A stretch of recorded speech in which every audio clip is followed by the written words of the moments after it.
મહેશભાઈ, આપનું સ્વાગત છે. જેટલા વખાણ કર્યા એટલા સાંભળવા માટે હું બહુ ટેવાયેલો નથી. કવિતાનું નામ પડે એટલે સિરિયસ થઈ જવું.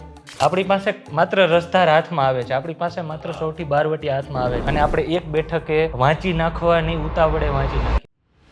તો શું આ ભાષાની જટિલતા છે, તંત્રનો અભાવ છે કે એક સમજણની ઉણપ છે? ગુજરાતી ભાષાને અંગ્રેજીના વધવાથી કે અંગ્રેજીના પ્રચારથી કે આજની જનરેશન અંગ્રેજી વાંચે છે એનાથી કોઈ જ નુકસાન થયું નથી. અને ગુજરાતી સાહિત્ય માટે એ ખપી ગયેલો માણસ. કોઈ પણ બીજી સોશિયલ મીડિયા છે એની પોસ્ટ વાંચી અને એમ કહેતા હોય કે અમે વાંચીએ છીએ, તો શું આને વાંચન ગણી શકાય ખરી? હવે એવું તો મારે કેમ કહ્યું, કારણ કે હું અહીંયા વિકીપીડિયા વાંચીને મોટો છું.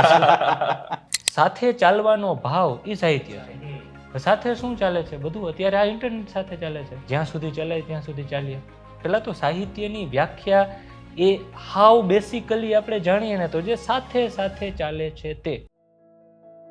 એક તો અરેબિયન નાઇટ્સનું નામ આપણે નાનપણથી પહેલા રામાનંદ સાગરની સિરિયલ પણ જોઈ છે કે શહરયાર કે એવું કોઈ નામનો ખલીફા છે, રાજા છે, અને એ રાજાને એક પત્ની છે ને પત્નીને બહુ પ્રેમ કરે છે, અને એને ખબર પડે કે એની પત્નીએ એની સાથે બેવફાઈ કરી. રાજા હતો, ખોટું તો આપણે બધાય નહીં લાગે એટલે એને વિચાર્યું કે સ્ત્રી જાત ઉપર વિશ્વાસ જ ના કરે. ગુજરાતીમાં એવું કયું સાહિત્ય છે જે અત્યારના વાચકો છે એને વાંચવું જોઈએ? કોઈ મને એવું પૂછે ને કે શું વાંચવું, એટલે મારો પહેલો પ્રશ્ન સામો એ હોય કે તમે વાંચ્યું છે શું? આપણું બધાયનું બાળપણ સેમ છે, કાંઈ તકલીફ ન પડી હોય એવું બન્યું જ નથી. રોજ સાંજે ભંગાઈને આવવું, કોકને ભાંગીને કોકને ભાંગીને માથા ફોડવા, માથા ફોડવા, આ બધું કરી કરીને મોટા થયા છે. એ કહેવત છે આપણામાં કે આપણા છોકરાઓ ઉકેડે પડ્યા ઉછળે. વાંચન જે છે એ મનોરંજન અર્થે જ ખાલી વાંચવું જોઈએ કે વ્યક્તિના જીવનમાં કંઈ વિકાસ તરફ પણ વાંચન દોરી જાય? વાંચો છો, વાંચક છો, રાતોરાત તમે એક ચોપડી વાંચીને બદલાય નહીં કરતા. એક જ કવિતાને અલગ અલગ વાંચકો જુદી જુદી રીતે માણે છે, તેના વિશે આપનું શું કહેવું છે? કવિતા લખી લે ત્યાં સુધી કવિની છે, લખાઈ જાય પછી વાચકોની છે. પણ મજા એ છે કે જેમ જેમ તમારી સામે કવિતાના વધુ અર્થો ખુલતા જશે એમ આપણને ખુદને જ વધુ મજા આવશે. મહેશભાઈ, જેટલી વખત તમારા મોઢેથી કવિતાઓ સાંભળીએ છીએ એ દરેક વખતે ખૂબ મજા પડે છે. ઘડી બે ઘડીનો પ્રસંગ છે, ઘડી આપણો અહીં સંગ છે. ઘડી બે ઘડીનો પ્રસંગ છે, ઘડી આપણો અહીં સંગ છે. ઘડી તું નિહાળે નવાઈથી, ઘડી આંખો મારી એ દંગ છે.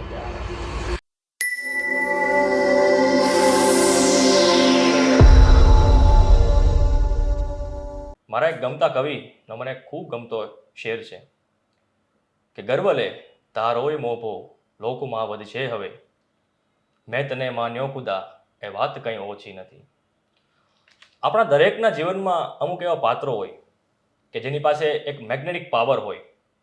મેગ્નેટિક પાવર શા માટે? કારણ કે એકદમ સહજતાથી અને સરળતાથી આપણે એની તરફ ખેંચાઈ જઈએ. શા માટે? એમની સાદગી, એમની વાણી, એમની ભાષા. તો આજે આપણા સેટ ઉપર એવા જ એક વિદ્વાન, સાહિત્ય રસિક, કવિ શ્રી મહેશભાઈ વારોતરિયા પધાર્યા છે, મારા મોટાભાઈ સમાન, અને મને હર હંમેશ એક ડ્રાઇવિંગ ફોર્સ પૂરું પાડવા સતત કાર્યરત હોય છે, કે જેઓ પોતે ગુજરાતી ભવનમાં SRF સિનિયર રિસર્ચ ફેલો તરીકે સંશોધન કરી રહ્યા છે, અને ખૂબ ઉમદા કવિ, સારા વાચક, અને મારા પરમ મિત્ર મહેશભાઈ, આપનું સ્વાગત છે અમારા સેટ ઉપર. નમસ્કાર. નમસ્કાર. પહેલાં તો જેટલા વખાણ કર્યા એટલા સાંભળવા માટે હું બહુ ટેવાયેલો નથી, પણ છતાંય મારો નાનો ભાઈ છે એટલે આવકારું છું. અને જે 2-3 વિશેષણો લગાડ્યા એમાંથી એક વિશેષણ મને સૌથી વધુ ગમતું છે, એ છે સારા વાંચક. એટલે વધુ વાતમાં ઉતરી એની પહેલાં તમે જે શેરથી શરૂઆત કરી, જો તમે અનુમતિ આપો તો એ ગઝલથી જ આપણે શરૂઆત કરીએ. ક્યા વાત છે. એ ધીમે ધીમે આપણે કવિતાને માણતા માણતા એમાં ઉતરશું. કવિતાનું નામ પડે એટલે સિરિયસ થઈ જવું એવું નહીં કરીએ. જે કોઈ ખપનું નથી એની કદર હોતી નથી. જે કોઈ ખપનું નથી એની કદર હોતી નથી, એટલે આંખો અમસ્તું કોઈ દી રોતી નથી. ક્યા વાત છે. જે કોઈ ખપનું નથી એની કદર હોતી નથી, એટલે આંખો અમસ્તું કોઈ દી રોતી નથી. અને એમણે કાગળ લખ્યો છે ક્ષેમ કુશળ પૂછવા. એમણે કાગળ લખ્યો છે ક્ષેમ કુશળ પૂછવા, હા આટલી તો છે હજી ચિંતા ને એ ઓછી નથી. વાહ આટલી તો છે હજી ચિંતા ને એ ઓછી નથી. ને ફિલ્મના પાત્રો ઘડીભર જોઈ ભૂલી જાઉં છું. અચ્છા આપણા બધા, કદાચ આપણા બધાની અનુભૂતિ છે, મારાથી લખાયું છે એટલું જ, પણ આ અનુભૂતિ આપણા સૌની છે. ફિલ્મના પાત્રો ઘડીભર જોઈ ભૂલી જાઉં છું, મેં કોઈની વાર્તામાં જાતને ગોતી નથી. ક્યાં વાત છે. ફિલ્મના પાત્રો ઘડીભર જોઈ ભૂલી જાઉં છું, મેં કોઈની વાર્તામાં જાતને ગોતી નથી. અને હવેનો જે શેર છે ને, થોડુંક એની પાછળનો રેફરન્સ સમજવા જેવો છે. પોઠમાં લાદેલ મોતી પાણીને સોંપ્યા પછી. અચ્છા મેઘાણીજીએ પોતાના લોક સાહિત્યના સંશોધન સંપાદનના અનુભવો, આત્મકથા નથી લખી, અને એ અનુભવોનું એક પુસ્તક કરેલું છે પરકમમાં. તમે નામ સાંભળ્યું હશે, બહુ જાણીતું છે. અને ગુજરાતી સાહિત્યમાં એક અલગ પ્રકારની મેમોરીઝ છે. બાકી લેખકોએ, ચિંતકોએ, કોઈ પણ રીતે બહુ નામાંકિત હોય એવા માણસોએ પોતાના અનુભવો આત્મકથા થ્રુ અથવા જીવન ચરિત્ર થ્રુ કે એ રીતે વાત કરેલી છે. પણ મેઘાણીજીએ એના માટે કામ કેટલું ઇમ્પોર્ટન્ટ હશે કે એ લોક સાહિત્યનું સંશોધન સંપાદન કરતા કરતા એને જે વસ્તુ, જે અનુભવો થયા, કઈ બાબતો કેમ મળી. કારણ કે આપણી પાસે રસધાર છે. કવિતા મને યાદ છે, પણ છતાં યાદ આવ્યું એટલે કહું. આપણી પાસે માત્ર રસધાર હાથમાં આવે છે, આપણી પાસે માત્ર સૌથી બારવટી હાથમાં આવે છે, અને આપણે એક બેઠકે વાંચી નાખવાની ઉતાવળે વાંચી નાખીએ છીએ. પણ એના માટે માણસ કેટલું મથો છે, એના માટે માણસે લોહી રેડું એના કરતા એ કોઈ વિશેષણ વધુ માફક આવતું હોય તો વિશેષણ છે કે એને જિંદગી ખર્ચી છે.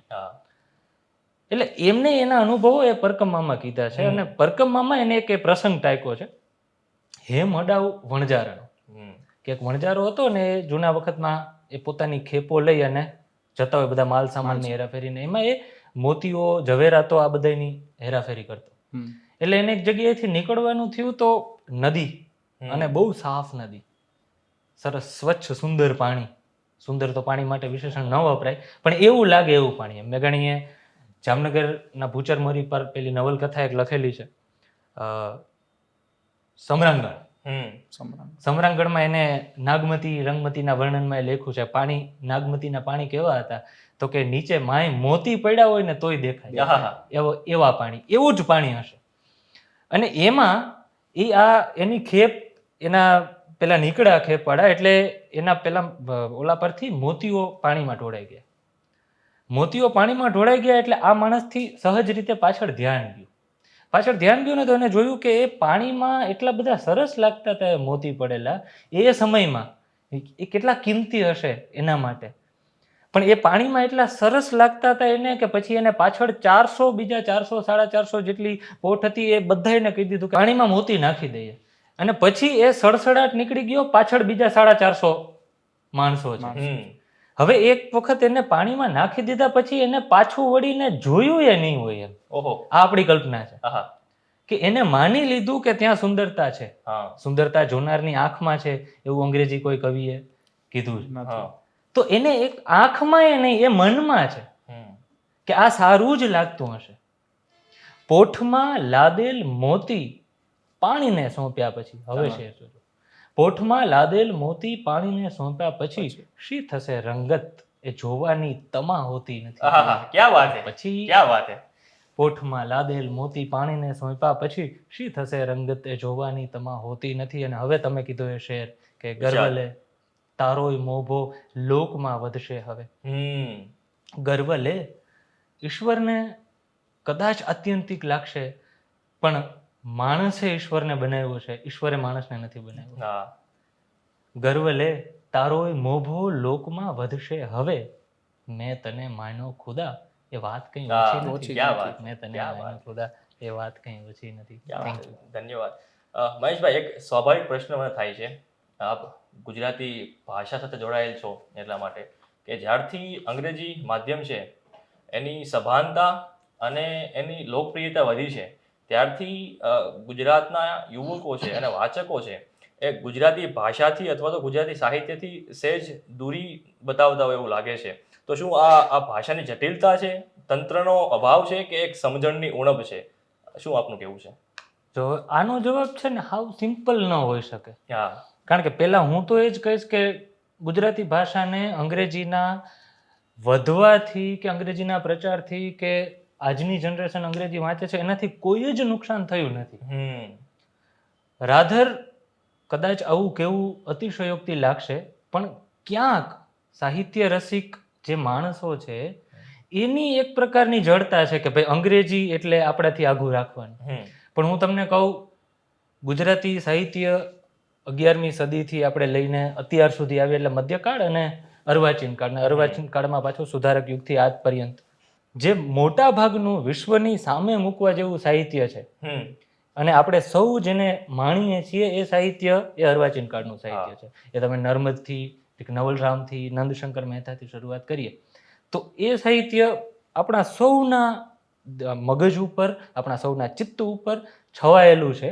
અને એ સાહિત્ય ખોટું નથી એવું કહીએ તો કે અંગ્રેજીના પ્રભાવથી જ આ સુધારક યુગ એ ક્યાંક ને ક્યાંક એની શરૂઆત થઈ. અને આપણા જેટલા મોટા ગજાના સાહિત્યકારો જેને આપણે કહીએ છીએ એ સૌ અંગ્રેજીના પરિચિતથી. દલપતરામ આપણે સૌ જાણીએ છીએ કે ફોર્બ્સ, એલેક્ઝાન્ડર કિનલોક ફોર્બ્સ, એને ગુજરાતી શીખવવા માટે દલપતરામની વરણી થયેલી. અને ત્યારથી એ બંને માણસોએ મળી અને રાસમાળા, ગુજરાતના ઇતિહાસનું કદાચ શરૂઆતના ઓથેન્ટિક પુસ્તકોમાંનું એક, એ દલપતરામની ઘણી બધી સહાયથી. અને માત્ર દલપતરામ નહીં, એ સમયના કેટલા બધા સાહિત્યકારો, નંદશંકર મહેતા જેને ગુજરાતી સાહિત્યની પ્રથમ નવલકથા લખી, કરણ ઘેલો એવું કહેવાય, એમની પ્રેરણા પણ કોઈ પાશ્ચાત્ય નવલકથા છે. નર્મદ તો વર્ડસવર્થથી ઇમ્પ્રેસ થયેલો માણસ છે અને ગુજરાતી સાહિત્ય માટે એ ખપી ગયેલો માણસ છે. આખી જિંદગી એક એવું ક્ષેત્ર નથી, તમે જનરલ નોલેજની તૈયારી કરતા હોય એ બાળકો માટે, એ વિદ્યાર્થીઓ માટે પેલા ક્વેશ્ચનર હોય ને બધા એક એક લાઈન, એમાં એ શરૂઆત કરો ને તો અર્વાચીનોનો આદ્ય તો કે નર્મદ છે, પેલો કોષ કોને બનાવ્યો તો કે નર્મદે બનાવ્યો, કવિતા તો કે નર્મદે, આ તો કે નર્મદે. એ માણસે અંગ્રેજીથી એટલો પ્રભાવિત કરતા એને એટલો પરિચય હતો. અને આજ પર્યંત ગુજરાતના શ્રેષ્ઠતમ સાહિત્યકારો જેટલા છે એ સૌ ક્યાંક ને ક્યાંક અંગ્રેજી સાહિત્યથી, અંગ્રેજી એટલું જ કેવું એ અસ્થાને ગણાશે, વિશ્વના સાહિત્યથી પરિચિત હતા. એટલે કોઈ છોછ રાખવાની જરૂર નથી. હવે આપણે આ પ્રશ્ન પર આવીએ તો અહીંયા મુદ્દો ચાલુ થાય છે ક્રેઝનો. કારણ કે હું ગુજરાતી એક તો સરકારી શાળાઓમાં ભણેલો છું અને નાનપણથી ક્યાંય દૂર દૂર સુધી કોઈ જગ્યાએ અંગ્રેજી સાથે લેવા દેવા નથી. એટલે જેવું હોય ને, નાના બાળકો એ તરત કોઈ કોન્વેન્ટના કે એવા વિદ્યાર્થીઓના પરિચયમાં આવે એટલે એક લઘુતા ગ્રંથિ, ઇન્ફિરિયોરિટી થાય એમ કે આપણા કરતા હોશિયાર હશે. પણ મને રહેતા એ સમજાણું કે આપણે ઓછા નથી. અને એક ક્રેઝ છે કે ભાઈ અંગ્રેજી વાંચે છે તો શું વાંચે છે, તો કે ભાઈ હાલો ચેતન ભગત છે. આ મારી શરૂઆત જ અહીંયાથી થઈ. કોઈ માણસો એમ કે વાંચવાનો શોખ છે, હું વાંચો, ચેતન ભગત વાંચ્યા. અમીશ એ પછીની પેઢીમાં પોપ્યુલારિટીની બાબતમાં કદાચ અમે મોટા થઈ ગયા પછીની પેઢીમાં પોપ્યુલર થયેલો માણસ છે. પણ એ બહુ સીમિત છે. જે આપણે સોશિયલ મીડિયાની પોસ્ટમાં દેખાય છે ને એ બહુ સીમિત છે. એટલે એનાથી કાંઈ થવાનું નથી, એનાથી કોઈ બાબત નડવાની નથી. ગુજરાતી ભાષા અને ગુજરાતી સાહિત્ય એ રહેવાનું જ છે, એમાં કાંઈ કોઈ જાતની અડચણ ઊભી નથી થવાની. વસ્તુ ખાલી માત્ર એટલી છે કે આપણો ઝુકાવ એ બાજુ કેટલો છે, અને એમાંય ચિંતા કરવાની જરૂર નથી. કારણ કે આપણે થાકશું એટલે ઘરે જશું, અને ગુજરાતી સાહિત્ય આપણું ઘર છે. એટલે એનાથી ક્યારેય પરહેજ થવાની નથી કોઈનાથી, અને કાંઈ ગુજરાતી સાહિત્યને નુકસાન થવાનું નથી. અને એવા બધા ઊંચા ખ્યાલો રાખવા કરતા આપણે માણીએ જેટલું છે એટલા. વાત સાચી છે, આવું મારું માનવું છે અંગત. પણ એકદમ સાચી વાત છે. તમે વાત કરી કે ઇન્સ્ટાગ્રામની પોસ્ટ વાંચીને કે પણ એક બીજો પણ પ્રશ્ન એ છે કે આજે લોકો જે સ્ક્રોલિંગ કરતા હોય છે ઇન્સ્ટાગ્રામમાં કે ઇન્સ્ટાગ્રામની કે કોઈ પણ બીજી સોશિયલ મીડિયા છે એની પોસ્ટ વાંચી અને એમ કહેતા હોય કે અમે વાંચીએ છીએ, તો શું આને વાંચન ગણી શકાય ખરી? હવે એવું તો મારે કેમ કહ્યું, કારણ કે હું અહીંયા વિકિપીડિયા વાંચીને મોટો છું. પણ ડિપેન્ડ્સ કે મોબાઈલમાં તમે શું જુઓ છો. આપણે એ જૂની પેઢી જેવા રિજિડ નથી કે મોબાઈલ હાથમાં લીધો એટલે ખરાબ. કારણ કે મેં પણ 3 મારી આંખો પર્સનલી તો નહીં પણ મારી આંખો ખરાબ છે. એટલે મોબાઈલથી કે આ બધાથી મને નાનપણથી એવું કે વાંચો ઓછું, આ બધું કરો ઓછું, આંખોનું ધ્યાન રાખો, આ પ્રકારનું કેર કરવાનું કહેવાયેલું છે. પણ છતાંય હું 2-3 કલાક મોબાઈલ મેં જોઉં છું. હજી મને આદત છે. હું એના માટે પ્રિકોશન્સ જેટલા લેવાના થાય લઉં છું. પણ એ ટેવ છે. પણ શું કે ભાઈ હું મોબાઈલ ખોલું એટલે મારું હજી આજે તમે ક્રોમ ખોલો એટલે ઉપર ઇન્ટરનેટ આર્કાઇવ હોય. ઇન્ટરનેટ આર્કાઇવ એના પર એટલી સારી વ્યવસ્થા છે. ભારતભરની ભાષાઓના, વિશ્વની ભાષાઓના શ્રેષ્ઠતમ પુસ્તકો, ક્લાસિક ગણી શકાય એવા પુસ્તકો એ બધા આર્કાઇવ પર મળે છે. જે પુસ્તકો ગોતવા માટે, જે પુસ્તકો શોધવા માટે આપણે લાઇબ્રેરીઓમાં ધક્કાઓ ખાધા છે કે કેવી રીતે હું એના સામે જોતો હતો, તો કે અમીરો જેવી રીતે, ગરીબો જે રીતે જોયા કરે મોંઘી કિતાબોને, તો ગરીબો જેવી રીતે મોંઘી કિતાબો જોયા કરતા એ આપણે ફીલ થતું. પણ આનાથી એ પુસ્તકો હાથ વગા થઈ ગયા તો સારી બાબત છે. માહિતી આપણા હાથના ટેરવે છે, એ કાંઈ ખરાબ નથી. પણ એની જે કાંઈ આડઅસરો થવાની હોય એ તો આપણો વિષય નથી. એટલે એમાં આપણે નહીં જઈએ. એ જે કાંઈ થવાનું હશે એ થશે. પણ હું પર્સનલી માનું છું કે સાહિત્ય માટે આ સાહિત્ય જેને આપણે કહીએ છીએ, પહેલા તો સાહિત્યની વ્યાખ્યા એ હાવ બેસિકલી આપણે જાણીએ ને તો જે સાથે સાથે ચાલે છે તે, સાથે ચાલવાનો ભાવ એ સાહિત્ય. સાથે શું ચાલે છે? બધું અત્યારે આ ઇન્ટરનેટ સાથે ચાલે છે. ચાલીએ, જ્યાં સુધી ચાલે ત્યાં સુધી ચાલીએ અને ગો વિથ ધ ફ્લો. કાંઈ ખોટું નથી, કાંઈ ખરાબ નથી. પણ તમારે તમારી જાતને પૂછવાનું છે. અને થોડોક વિષય ડાયવર્ટ કરીશ, પણ એક સમયે એવું હતું કે માણસો સામાયિકો માટે, અમે જોયા છે સરકારી લાઇબ્રેરીઓમાં, તમે પુસ્તકાલયોમાં જઈએ આપણે તો તમારે 1 બુકનું કે 2 બુકનું તમારે ઓલું કરાવેલું હોય રજિસ્ટ્રેશન. રજિસ્ટ્રેશન. એક વખત હવે કોઈ નવલકથા છે જે 2 પાર્ટમાં કે 3 પાર્ટમાં લખાયેલી છે, તમે એક પાર્ટ લઈ આવો છો અને 15 દિવસમાં કે અઠવાડિયામાં તમે વાંચીને બીજી વખત પાછા જાઓ છો અને તમે બીજો પાર્ટ ત્યાં લાઇબ્રેરીમાં સંતાડીને આવ્યા છો. આવું કરવા વાળા વાંચકો માંથી હું એક છું અને મેં એવા માણસો જોયા છે કે 1 બુકનું આપણી પાસે 1 બુક ઇસ્યુ થઈ શકે એવું રજિસ્ટ્રેશન છે. હવે જળ ચેતન વાંચવી છે મારે હરકિશન મહેતાની, 2 ભાગમાં છે. 1 ભાગ હું લઈ આવ્યો, 1 ભાગ કોઈ કબાટમાં બીજા કેટેગરીના પુસ્તકોમાં સંતાડીને આવ્યો છું. અને અઠવાડિયા 10 દિવસ પછી પાછા જાય તો ત્યાંથી ઉપડી ગયું. આટલી પડાપડી એ સમયે થાતી, એ હજી થાતી હશે કદાચ. એ શું કામ થાતી? કોઈએ પ્રચાર કર્યો હતો? કોઈએ નહોતો કર્યો. કારણ કે હું છેલ્લા 15 વર્ષથી ટીન એજથી હું લાઇબ્રેરીના સતત ટચમાં છું. અને મેં આ જોયું છે કે સરકારી લાઇબ્રેરીમાં જે માણસો વાંચવા માટે આવે છે એ કોઈ વિદ્વાનો જ હોય છે એવું નથી હોતું, કે સાહિત્ય સાથે જોડાયેલા હોય એવું નથી હોતું. કોઈ ગૃહિણી છે, કોઈ બાળકો છે, કિશોરો છે, કે નાના મોટા કોઈ કામ કરતા. તમે ગુજરાતીના જેટલા પોપ્યુલર નોવેલિસ્ટ કે જેને લોકપ્રિય સાહિત્યકાર કહી શકાય એવા સાહિત્યકારોના એના વિશે વાંચો તો ખ્યાલ આવે કે હરકિશન મહેતા કે અશ્વિની ભટ્ટના વાંચકો કોણ હતા? આ માણસો જ હતા. જે ફેરીઓ હોય, જે કરિયાણાની દુકાનવાળો હોય, આ બધા માણસો સુધી સાહિત્ય પહોંચાડવાનું કામ આ લોકોએ કર્યું છે. એને સાહિત્ય આપ્યું છે, સાહિત્યની વાતો નથી કરી અને ચિંતાય નથી કરી, છતાંય પહોંચ્યું છે. છતાંય હરકિશન મહેતા કે અશ્વિની ભટ્ટ હજી આજે સાર્થક પ્રકાશન, દીપક સોલિયા અને એ બધા અત્યારના બહુ સારા ગજાના સાહિત્યકારો સાર્થક પ્રકાશન ચલાવે છે. અશ્વિનીભાઈના ઘણા બધા પુસ્તકોનું એને પુનઃ પ્રકાશન કર્યું છે. અને આજે તમે જુઓ કેટલા બધા વેચાય છે પુસ્તકો. તો એનાથી કાંઈ અસર નથી થઈ. આ બધું શું છે, શું સૂચવે છે? કે માણસની પોતાની એક નીડ છે વાંચવાની. વાંચવું એમ હું નહીં કહું, પણ માણસની પોતાની એક નીડ છે કે પોતાની રૂટીન લાઈફમાંથી જરાક બહાર નીકળે, સહેજ બહાર નીકળે. અને એ સહેજ બહાર નીકળવામાં એને વિદ્વાન નથી થવું, એને કાંઈ બીજા સામે છવાઈ જવાનો શોખ નથી. પણ એ જે જીવન જીવે છે ને એનાથી કાંઈક અલગ જીવન, એનાથી કાંઈક અલગ દુનિયા, એના માટેની એની એક તરસ પહેલેથી રહેલી છે. અને એના માટે એ જુદા જુદા લોકકથાઓ આમ જ આવી છે. આપણે આપણા બાળપણના એ દ્રશ્યો યાદ કરીએ તો એ ખાઈ પી નવરા થઈ વાળું કરી, આપણી ભાષામાં કહીએ, આપણી બોલીમાં કહીએ તો વાળું કરી અને ઓહરીએ બેઠા હોય બેઠા હોય. અને ભાભા વાત કરે. હા આ રીતે જ શરૂ હોય. આ શું છે? આપણી નીડ છે નીડ છે. કે આપણે જોઈએ છે, અને એ કોઈ દિવસ અટકવાની નથી. હા, એ ડાયવર્ટ થાય છે. આજે યુટ્યુબ જોઈએ છે, આજે ઇન્સ્ટાગ્રામની પોસ્ટ વાંચીએ છીએ, કંઈ વાંધો નથી, પણ એનાથી એક દિવસ, કારણ કે ડાયવર્ટ થવામાં પછી શું છે તો પાણીપુરી ભાવે છે તો 4 વખત ખાઈ શકાય. પછી પેલું સિચ્યુએશન પોઈન્ટ આવી જાય કે એનાથી તમે થાકી જાય, અને ત્યારે આપણે આપણા રૂટ તરફ પાછું વળવું જોશે. અને આ સાહિત્ય કેમ કરે છે એની વાત હું તમને 2-3 એક્ઝામ્પલથી, કે આ ખરેખર આ નીડ કેમ ફૂલફિલ થાય છે, એવું શું છે. 3 પ્રસંગો છે, 2-3 પ્રસંગો છે. એક તો અરેબિયન નાઇટ્સ નું નામ આપણે નાનપણથી પેલા રામાનંદ સાગરની સિરિયલ પણ જોઈ છે.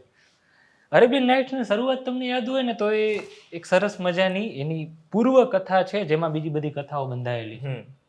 કે શહરયાર કે એવું કોઈ નામનો ખલીફા છે, રાજા છે, અને રાજાને એક પત્ની છે ને, પત્નીને બહુ પ્રેમ કરે છે, અને એના ઉપર એટલો બધો વિશ્વાસ છે, એટલો બધો પ્રેમ છે કે એ સિવાયની દુનિયામાં એનું બહુ ધ્યાન જ ઓછું છે. એના માટે એની પાછળ રજો બજો રહે છે, એના માટે પોતાનું બધું ન્યોછાવર કરી દેવા તૈયાર છે એવો રાજા.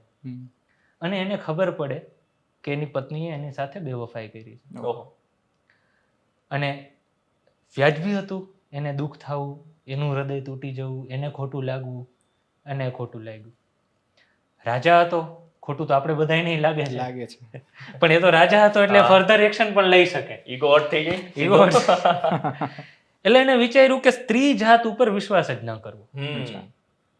પછી તો કે પછી આ સ્ત્રી જાત આવી જ હોય, એ તો એનું કામ જ આ છે કે તમને હર્ટ કરશે, કોઈને વફાદાર હોઈ ન શકે, કોઈ માટે ડેડિકેટેડ હોઈ ન શકે. આવા બધા કેટલા બધા ખ્યાલો એના મનમાં આવ્યા, અને એને નક્કી કર્યું કે હવેથી રાજ્યમાં રોજ સાંજે એ નવી કન્યા સાથે લગ્ન કરે, એની સાથે એક રાત રહે, અને બીજા દિવસે એને સવાર થતા એને સૂડી ઉપર ચડાવી દે. આવો સિલસિલો એક ચાલુ થયો, અને ગામમાંથી એ નગરમાંથી સ્ત્રીઓ ધીમે ધીમે કન્યાઓ ઓછી થવા માંડી, અને એક પ્રકારનો ભયનો માહોલ ફેલાઈ ગયો. એમાં કોઈ એક દીવાનની કન્યાએ એના દીવાનને કીધું, એના પિતાને કીધું કે મારે આની સાથે લગ્ન કરવા છે. અને પહેલા તો કીધું કે આ તો કેમ, એમ ખબર છે ને તને આને શું થાય છે, એટલે કે ના, પણ તોય મારે કરવા છે લગ્ન. દીવાને રાજાને વાત કરી. રાજાએ કીધું કે તમને ખબર છે, હું મારા નજીકના છે એની સાથે આ નથી કરતો, પણ છતાંય તમને ખબર છે કે આ કરું એટલે બીજા દિવસે મોત. પણ એ કે ના, કીધું છે છોકરીએ, રઢ લીધી છે કે આ કરવું છે, વાંધો નહીં કરો. લગ્ન કર્યા. છોકરીએ એટલી એની નાની બેનને સાથે લઈ ગઈ ને એવી શરત મૂકી કે હું તને અંગત પળોમાં જ્યારે હોઉં ત્યારે હું તને તારે જાગવાનું, અને તારે કહેવાનું કે નીંદર નથી આવતી, અને હું તને વાર્તા કરીશ. રાત થાય, પેલો ખલીફા એ મજા કરવાના પહેલાથી આવે, અને જ્યાં આવે ત્યાં જ પેલી કન્યાની બેન એને કહે કે દીદી નીંદર નથી આવતી. દીદી તો નહીં કીધું હોય, પણ નીંદર નથી આવતી. એટલે આ કે તો એનો ઉપાય શું છે, એમ તો કે વાતો કરો, કંઈક વાર્તા મારે એને કરવી પડે છે, અને એવું ટેવ છે કે મારે એને વાર્તા સંભળાવી પડે. અને વાર્તા સંભળાવવાનું ચાલુ કરે. વાર્તા સંભળાવવાનું ચાલુ કરે, પહેલો પોર જાય, બીજો પોર જાય, આમ કરતા કરતા સમય જાતો જાય, અને વાત પૂરી જ ના થાય. અને એમ થતા સવાર પડવા આવે. સવાર પડવા આવે ને એટલે એવા મોડ ઉપર વાર્તા અટકેલી હોય કે આ કે હવે સવારની અઝાન થઈ ગઈ છે, એટલે હવે તો તમે મને મારી નાખો, સૂડી પર ચડાવી દેશો, એટલે હવે આ અફસાનો, આ કથા તો અધૂરી જ રહી જશે. એટલે એ પોઈન્ટ ઉપર રાજાને થાય કે નહીં, આ નિયમ તો મેં જ બનાવ્યો ને, મારે વાર્તા તો સાંભળવી છે. આપણે મરવાનું કાલ ઉપર રાખીએ, કાલે તું મને પાછી રાતે વાર્તા કહેજે. એ રીતે સેમ બીજા દિવસે, ત્રીજા દિવસે, આમ કરતા કરતા 1000 રાત્રિઓ સુધી એને વાર્તાઓ કરી. અને અરેબિયન નાઇટ્સ એ ખરેખર 1000 રાત્રિઓની કથાઓ, જેમાં પછીથી બીજી લોકકથાઓ આવે છે, એ બધી કથાઓ એમાં આવી. આ શું છે? આ એ આપણી નીડનો જવાબ છે કે અબુધ માણસને, અબુધ નહીં કહીએ પણ જે ગેરમાર્ગે દોરાયેલો છે, કે જેના મનમાં કોઈ પરસેપ્શન બનેલા છે એના પરસેપ્શન તોડાવી શકે એટલી મજબૂત આ વાર્તાઓ, આ સાહિત્યમાં તાકાત છે. તાકાત ક્યાં છે. બાત. અને એ કોઈ બીજાએ કરેલું નથી, એ આપણે જ સર્જેલું છે. આપણા જ પૂર્વજોએ, આપણા જ કોઈ બુદ્ધિજીવીઓએ, આપણા જ પ્રતિનિધિઓએ સર્જેલું સાહિત્ય છે. તો તો આ એની મૂલ્યવત્તા. તો મહેશભાઈ શું પ્રિફર કરશે કે ઓનલાઈન પીડીએફ થી વાંચવું કે જે રિયલ બુક છે એનાથી વાંચવું, અને કયું વધારે અસરકારક છે? બુક વાંચવી. અને બુક વાંચવી એના માટે એન્વાયરમેન્ટ કેટલું જવાબદાર છે? વાતાવરણ પૂરું પાડો કે કોઈ પણ જગ્યાએ આપણે કકળાટ થતો હોય, ઘોંઘાટ થતો હોય એવી નહીં, મને જગ્યાએ કાંઈ book તકલીફ વાંચવી. નથી થતી. લાઇબ્રેરી નહીં, મને કાંઈ તકલીફ નથી થતી.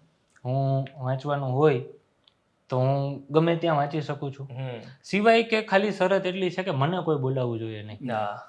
હું વાંચતો હોઉં, તમે 4 જણા બેસો, 5 જણા બેસો, મને ફેર નથી પડતો, વાહ. પણ મને બોલાવવાનો નહીં. હમ. અને બોલાવશો તો મને કાંઈ નુકસાન નહીં થાય, તમારું હૃદય તૂટશે, કારણ કે હું રિસ્પોન્સ નહીં કરું એટલે તમારું હૃદય તૂટશે. ક્યાં વાત. તો આપણે સાહિત્યની આટલી બધી વાતો કરી અને વાંચન વિશે આટલી બધી વાતો કરી, તો આપના મત મુજબ ગુજરાતીમાં એવું કયું સાહિત્ય છે જે અત્યારના વાચકો છે એને વાંચવું જોઈએ અને શા માટે? આપણી પાસે બહુ બધું પડ્યું છે. હા. આનો જવાબ એ પેલો હું પ્રિસ્ક્રાઇબલી નહીં આપી શકું કે હમ. ક્યાં વાંચવું જોઈએ. પણ કોઈ મને એવું પૂછે ને કે શું વાંચવું, એટલે મારો પેલો પ્રશ્ન સામો એ હોય કે તમે વાંચ્યું છે શું? હા. અચ્છા, ઓકે, અથવા ન વાંચ્યું હોય તો ક્યારેક માણસ શરૂઆત કરી જ શકે. કરી જ શકે. તો ન વાંચ્યું હોય તો તમને શું ગમે છે, તો શું જોયું છે, ઓકે, શું સાંભળ્યું છે, ઓકે, આવું બધું પૂછી અને પછી મારા સજેશન્સ ચાલુ થતા હોય છે. હમ, કારણ કે એટલું પુષ્કળ સાહિત્ય છે આપણી પાસે. હું મોટી મોટી વાતો કર્યા વગર હું મારા થ્રુ ચાલુ કરું ને તો એ વધુ વ્યાજબી રહેશે કે મને કેવી રીતે આ કેમ એકબીજા સાથે જોડાયેલું છે અને કેમ જઈ શકે છે, કેવી રીતે આ બધું ધીમે ધીમે થતા થતા બઢત બઢત બઢ જાય, હા. કે અહીંયા સુધી પહોંચતા પહોંચતા કેટલું બધું કેવા કેવા બધામાંથી પસાર થઈએ છીએ. હમ. એ નેચરલ પ્રોસેસ છે. હમ. એના માટે આપણે કંઈ પ્રયત્ન નથી કરવા પડતા. તમારે બસ એટલી જિજ્ઞાસા હોવી જોઈએ હમ, કે તમારે કંઈક જાણવું છે. જાણવું છે. અને એ ઉંમરમાં થઈ જાય કે જ્યારે બધું સહજ હોય. હું મારી જ વાત કરું તમને. નાનો હતો ત્યારે એ સંજોગોમાં ગામડામાં જ નાનપણ ગયું છે, એટલે આપણું બધાયનું બાળપણ સેમ છે. સેમ છે. કાંઈ તકલીફ ન પડી હોય એવું બન્યું જ નથી. એવી રીતે મોટા થયા છે બધા. રમવું, રોજ સાંજે ભંગાઈને આવવું, આવું. હેરાન થવું, હા. કોકને માર ભાંગીને ખાવા, આવું, કોકને ભાંગીને આવું. કોકને ભાંગીને માથા આવવું, ફોડવા. માથા ફોડવા, આ બધું કરી કરીને મોટા થયા છે. એ કહેવત છે આપણામાં કે આપણા છોકરાઓ ઉકેડે પડ્યા ઉજરે. હમ. આપણા બાળકો કેવી ઉકેડે પડ્યા ઉજરે. એના માટે કઈ ખાસ કરવું ન કરવું પડે. ન પડે. આપણે આઈ નો રાખવી પડે. હા. એવા સંજોગોમાં હવે મારે જન્મજાત તકલીફ છે, મારી આઈસાઇટ ખરાબ છે. હમ. એટલે ત્યાં સુધી તો કાંઈ વાંધો ન આવ્યો એમ. ઓકે, કે 5મું 6ઠું ધોરણ ભણતા ત્યાં સુધી કાંઈ પ્રશ્ન ન આવ્યો. ત્યાં સુધી બધી શેરીમાં રમવાની રમત હોય ને એવી અમે રમતા. પછી એવું થયું કે છોકરાઓ મોટા થઈ ગયા એટલે ક્રિકેટ ને એવી બધી રમતો ચાલુ થઈ. ચાલુ થઈ. હવે ક્રિકેટ ચાલુ થાય ને એટલે મને પેલું બોલ દેખાય નહીં. હું ક્રિકેટ કોઈ દી રમ્યો જ નથી, રમી જ ન શકું, અચ્છા, કારણ કે બોલનું મોશન જ મારાથી ક્લિક ન થાય. ઓકે, એટલે રમી શકવાનો તો પ્રશ્ન હતો નહીં. હવે પછી શું કરવું, તો કે તો એ બધા મિત્રોને પાડી દઈએ ને એવું કંઈક કરવું એમ. હમ. એટલે પછી સમય પસાર કરવા માટે ને આવું બધું કરવા માટે એ અમે ગામમાં રહેતા હતા. ત્યાં ગામમાં સ્ત્રીઓ માટે લાઇબ્રેરી હતી, વૃદ્ધો માટે અલગ લાઇબ્રેરી હતી. એટલે હું ત્યાં જાઉં અને ત્યાં નાના મોટા રમકડાઓ હોય, કારણ કે એ બાલવાટિકા ટાઈપનું, એમ લાઇબ્રેરી કમ બાલવાટિકા ટાઈપનું. એટલે એવું બધું હોય એટલે ત્યાં પુસ્તકો જોઈએ. હમ. અને શરૂઆતમાં બધાયને થતું હોય એમ ફોટા જોવાથી આકર્ષણ શરૂ થાય હા. કે હાલો કંઈક ફોટા આવ્યા છે આમાં. અને એ જોતા જોતા એમાં કંઈક વાર્તાઓ થાય, એમાં છાપાની પૂર્તિઓ વાંચતા હોય તો પાછળ પેલી વાર્તાઓ આવે બધી. હમ, તો આ વાંચતા વાંચતા એમાં એ તરફ રસ થોડોક ડાયવર્ટ થયો. હમ. પછી એ ગ્રેજ્યુઅલી ધીમે ધીમે થતા છાપાની પૂર્તિઓમાંથી મેગેઝિનમાંથી નાના મોટા પુસ્તક, કારણ કે મેગેઝિનની તો એક મર્યાદા છે. હા, આવતા હોય એટલા જ આવશે, વધુ નહીં આવે. એમાં તમને બધામાં રસ પડે ન પડે એ ઉંમરે. સાચી વાત. એટલે પછી એમાંથી પુસ્તકોમાં હમ, શરૂઆતમાં મને સ્ટીલ યાદ છે કે મેં પેલું લીધેલું પુસ્તક એ 3 કે 4 રૂપિયાનું, જ્યાં ગામમાં પેલી ટેક્સ્ટ બુક ને બધું વેચતા હોય, એ જગ્યાએ અભિમન્યુના 7 કોઠાનું યુદ્ધ, વાહ આવી એક નાનકડી બાળકો માટેની વાર્તાઓ વાર્તાઓ. જેવી એક, કે એમાં એક આખો પ્રસંગ જે અભિમન્યુના 7 કોઠા વાળું છે, એ આખો પ્રસંગ એમાં આવી જતો. એવું પુસ્તિકા મેં પેલી લીધેલી અને વિધિવત રીતે વાંચનની શરૂઆત ત્યાંથી થયેલી. પછી મને મેમોરી યાદ નથી કે કેમાંથી કેમાં સ્વિચ થયો, કેમાંથી કેમાં સ્વિચ થયો, પણ એ નાની નાની એ વાર્તાઓમાંથી ધીમે ધીમે મેઘાણી તરફ, કારણ કે હું એ વાતાવરણમાંથી આવ્યો છું કે ત્યાં મેઘાણીએ જે વાર્તાઓ લખેલી છે, જે વાર્તાઓ લખેલી કરતા સંપાદિત કરેલી છે, એ બધી વાર્તાઓનો પરિવેશ હતો કે એ લોકગીતોની વાત આવે તો એ પ્રદેશોમાંથી અમે આવીએ છીએ. એ લોકકથાઓ, એ મોરુ માણેક, એ જોધા માણેકની વાતો અમે અમારા દાદાઓ પાસે સાંભળી છે, અમે અમારી દાદીઓ નાનીઓ પાસે સાંભળી છે, એટલે બહુ પરિચિત માહોલ હતો. એટલે એમાં એ તરત ક્લિક થઈ ગયું. એ ક્લિક થઈ ગયું. પછી કોન્શિયસલી હું જ્યારે 9મા ધોરણમાં કે 10મા ધોરણમાં હતો ત્યારે કોન્શિયસલી મેં સૌરાષ્ટ્રની રસધાર પહેલી વખત વાંચેલી. હવે હું તમને કહું વાંચવામાં કેવું થાય ઘણી વખત. ત્યાં સુધીમાં મારી નજર સામે કેટલાક નામ આવી ગયેલા, જેમાં ચંદ્રકાંત બક્ષીનું નામ હતું, જેમાં હરકિશન મહેતાનું નામ હતું, જેમાં અશ્વિની ભટ્ટનું, પણ એ બધું આપણે મોટું પડે, પણ બક્ષીનું નામ, ગુણવંત શાહનું નામ, આ બધા છાપાઓ થ્રુ એ ઉંમરે, કારણ કે ત્યારે કિશોર વય છે, એટલે ત્યાં સુધીમાં ગુણવંત શાહનો પરિચય છે, ત્યાં સુધીમાં બક્ષીનો પરિચય છે, આ બધા સાંભળેલા નામ. અને લાઇબ્રેરીમાં એના પુસ્તકો દેખાય એમ કે જે આપણે છાપામાં જોઈએ છીએ એ નામ લાઇબ્રેરીમાં હોય. એટલે એ રસધાર વાંચી, રસધાર પછી તરત ચંદ્રકાંત બક્ષીનું નામ દેખાણું અને આકાર એની નવલકથા છે, અને એ આકાર નવલકથા હું લઈ આવ્યો. હવે એવું થયું જયદીપભાઈ, રસધાર એ પૂરેપૂરી ખાનદાની ખમીરી જે વાતાવરણમાંથી આપણે આવતા હતા એની વાત, એટલે એ વાર્તાઓ એ આપણા પરિચિત માહોલમાંથી આવતી હતી. પછી તરત પેલી આધુનિક નવલકથા છે, આમાં આપણે બધું દીકરાનું બલિદાન ને આ પ્રકારની વાર્તાઓ, બોળો ને આ તો બાળકો ભણે જ છે, દીકરાનો મારનાર, આ પ્રકારના આ બધી વાર્તાઓ સાંભળીને, સાઈ નેહડી, જટો હલકારો, આ બધી વાર્તાઓ સાંભળીને આપણે પોષાયા હતા કે નહીં એમ જીવનમાં આવું બનવાનું છે અને આ આપણો ટેસ્ટ છે. અને પછી તરત જ 2 દિવસના ગેપ પછી એ રસધાર પૂરી થાય છે, અને 2 દિવસના ગેપ પછી જ આકાર નવલકથા મારી સામે આવી, ચંદ્રકાંત બક્ષી.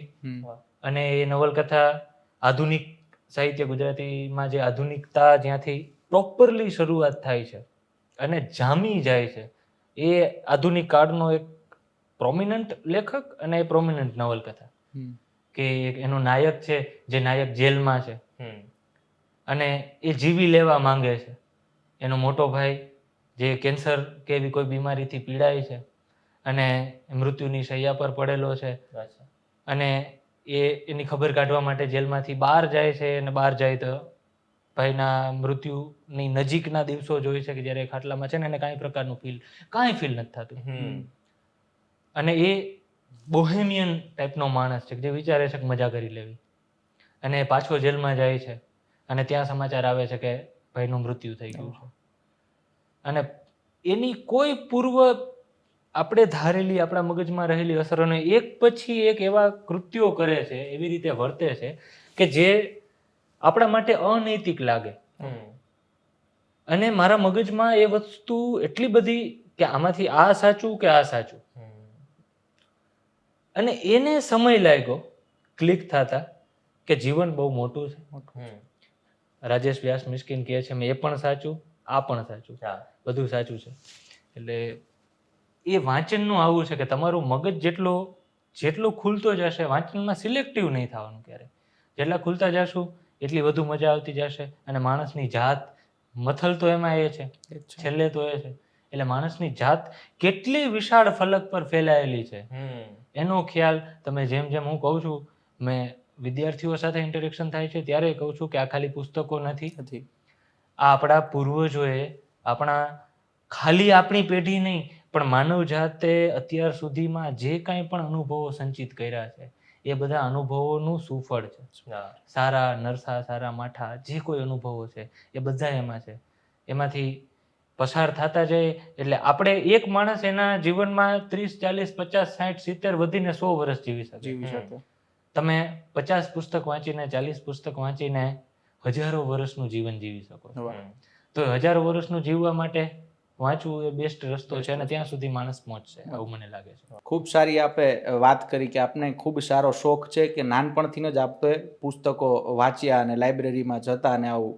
તો વાંચન જે છે એ મનોરંજન અર્થે જ ખાલી વાંચવું જોઈએ કે વ્યક્તિના જીવનમાં કંઈ વિકાસ તરફ પણ વાંચન દોરી જાય, એના વિશે શું છે?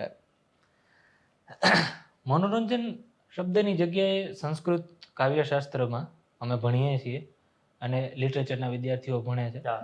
એ સંસ્કૃત કાવ્યશાસ્ત્રમાં જે શબ્દ છે એ વધુ વાપરીએ, વધુ વ્યાજબી છે. એ છે આનંદ. કાવ્યમ યશસે અર્થકૃતે, એ આખો મમ્મટનો શ્લોક છે, આપણે ભણ્યા છે. કેના માટે છે? નિજાનંદ માટે. એટલે મનોરંજન કરતા પહેલા તો આપણે એક શબ્દ બદલાવીએ, આનંદ. આનંદ ખાલી મનના રંજન માટે નહીં. મનોરંજન એટલે મનનું રંજન, મનને મજા આવે. ખાલી મનને મજા આવે એમ નહીં, એ આનંદ આવે. અને એ પ્રકારનો એ આનંદ જે છે ને, એ પાણીપુરી ખાવાના આનંદ જેટલો આનંદ નથી, એનાથી મોટો છે. અને એ આનંદ આવશે ત્યારે અંદરથી, જેને આપણે વિકાસ કહીએ કે જેને આપણા આંતરિક જીવન, આંતરિક ચિત્તનો વિકાસ થાય, આપણી સમજ વિકસે, એ જે કાંઈ પણ મોટા નામ, એ બધું પેરેલલ ચાલે છે. એ બે સેક્શન અલગ નથી. અચ્છા. કે આમાં મજા આવે છે અને આનાથી પેલું થાય છે. મને મજા આવે તો હું કોઈ આઈટમ સોંગ સાંભળીને એમાંથી કોઈ સારી વસ્તુ લઈ શકો. અને એ હોય જ છે, એ દિશામાં આપણે પ્રવૃત્ત થવાની. પણ તમે જે કાંઈ પણ એક ચોપડીના 50 પેજમાંથી તમે પસાર થાવ છો, એની સાથે તમારા જીવનમાં ઘણું બધું ગ્રેજ્યુઅલી બદલાય છે. અચ્છા.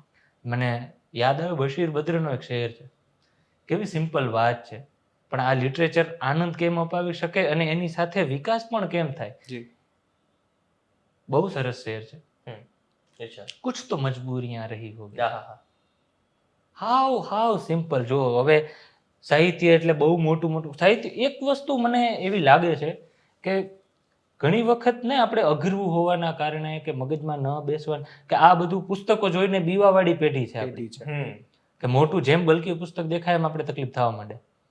પણ એ અઘરું બનાવવા કરતા જરાક એમાંથી પસાર થઈ, બે પક્ષે છે એમ. વિદ્વાનો પક્ષે પણ છે જે લેખકો છે, અને વાચકો પક્ષે પણ છે. ભાવક અને સર્જક બેયની પ્રતિભા હોય.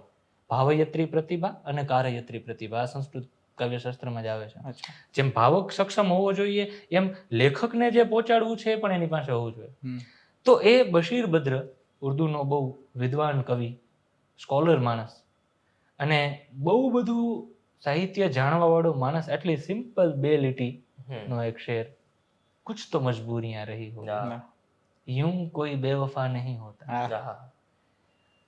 2000 વર્ષની આખી આપણી માનસિક માન્યતા, માનસિક વિચારધારા એ ફેરવી નાખી. કારણ કે તરત કંઈક એવું થાય જે આપણે ન ગમતું કૃત્ય કોઈ કરે એટલે આપણા મનમાં પેલું એ તરત આપણી ગુડ લિસ્ટમાંથી નીકળી જાય. અને આ કવિએ આટલા સમય પછી આવીને, આની પહેલાંય કહેવાયું જ છે, પણ એટલી સિમ્પલી એને વાત કીધી કે આપણે વિચારતા તો થાય એમ કે કોઈ માણસ તમને અનુકૂળ ક્યારે નથી, એની એ કંઈક મર્યાદા હશે.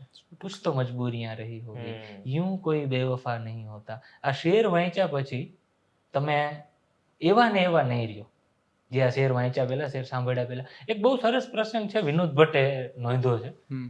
હું અસર કરે ને વાંચન, એની વાત છે. મંટો, સાદત હસન મંટોનું નામ સાંભળ્યું છે. એ ઉર્દુનો કેટલાક ક્લાસિક વાર્તાકારો જેટલા ગણાય છે એમાંનો એક વાર્તા. એની વાર્તાઓ એ વિશ્વમાં એટલી બધી ફેલાયેલી છે અને ભારત તો એનાથી ખૂબ પરિચિત છે. ગુજરાતી સાહિત્યમાં પણ એના વિશે ખૂબ વાતો થઈ છે. વિનોદ ભટ્ટે એક કિસ્સો નોંધ્યો છે. કોઈ એક માણસ, આપણે ત્યાં પ્રવીણ પ્રકાશન છે બસ સ્ટેન્ડ, એટલે ત્યાં બહારનો માણસ એને પ્રવીણ પ્રકાશનમાં પુસ્તકો લેવા માટે ગયો.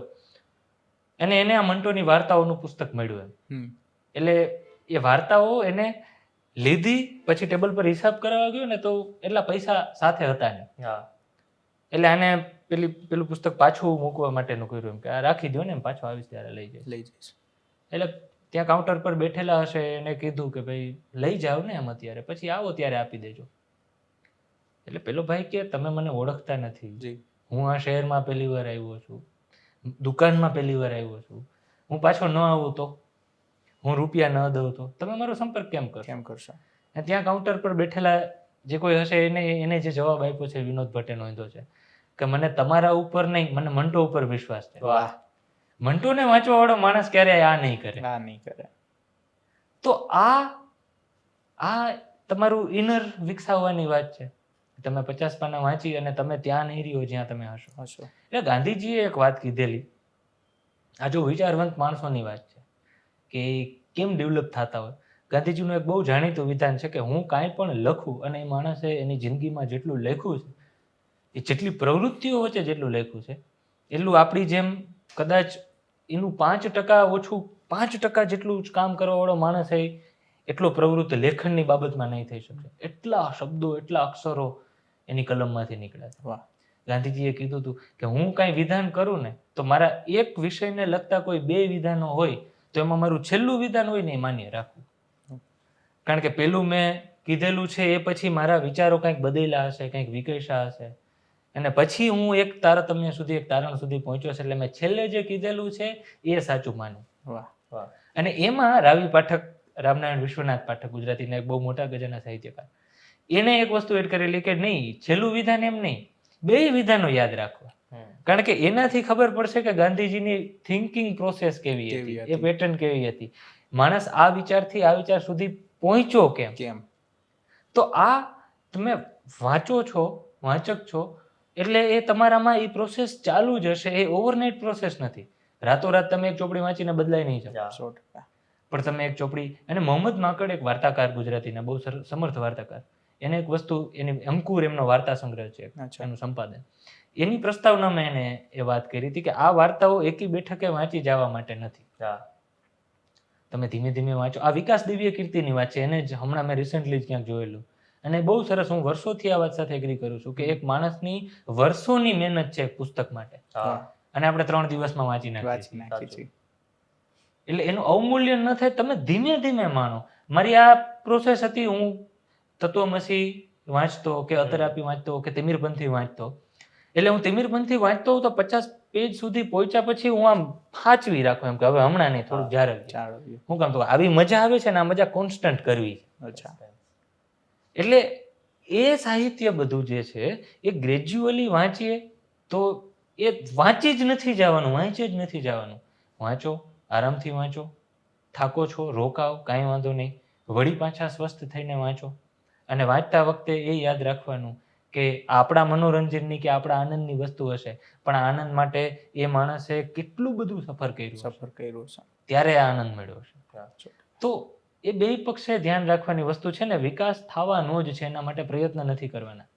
વાંચશું, વિકાસ થશે. સિમ્પલ છે, વાંચશું, વિકાસ થશે. અંગ્રેજીમાં પણ અમારે સાહિત્ય માટે એક ડેફિનેશન છે કે literature gives you light and delight both. સાચી વાત છે. મારે ગુજરાતી સાહિત્ય વિશે એક પૂછવું હતું કે હાલના સમયમાં ગુજરાતી સાહિત્યમાં કોઈ એવું ક્ષેત્ર ખરી કે જે હજી પણ અંડર એપ્રિશિએટેડ હોય અથવા તો કોઈનાથી અજાણ હોય એવું? આનો થોડોક લેન્ધી જવાબ છે, પણ હું એક સેન્ટર વાઇઝ જઈશ. જો તમે ગુજરાતી વાંચો છો તો જે કેટલાક નામો અત્યારે હજી સપાટી પર જ છે, અત્યારે હજી ચર્ચાય છે એવા નામો છે, એમાં આ બધા જૂના લેખકો છે જે અમે વાંચ્યા છે. આપણી પહેલાની પેઢી, પહેલાની 3-4 પેઢીઓ વાંચે છે કદાચ. ગુણવંત શાહ છે, ચંદ્રકાંત બક્ષી છે, વિનોદ ભટ્ટ છે, આ બધા લેખકોને ઓળખે છે. જય વસાવડા આજની પેઢીના, દેવાંગીબેન ભટ્ટ ને આ બધા લેખકો, દૈવત ત્રિવેદી, આ બધા પ્રવર્તન, નિમિત્ત ઓઝા હમણાંથી બહુ પોપ્યુલર થયેલું નામ છે. સાહિત્યમાં એની ચર્ચા, સાહિત્યના વિદ્યાર્થીઓમાં એની ચર્ચા બહુ ઓછી છે, પણ વંચાય અને વહેંચાય છે. એટલે એ બધા નામો છે. પણ તમે કેટેગરી વાઇઝ જાઓ ને તો ઘણું બધું છે આપણી પાસે. હું ઘણી વખત કહેતો હોઉં છું, હું ગુજરાતી સાહિત્યનો વિદ્યાર્થી છું અને મેં હજી સુધીમાં સરસ્વતી ચંદ્ર નવલકથા આખી વાંચી નથી. શું કામ? એ જ રીઝનથી કે મારે નિરાતે વાંચવી છે.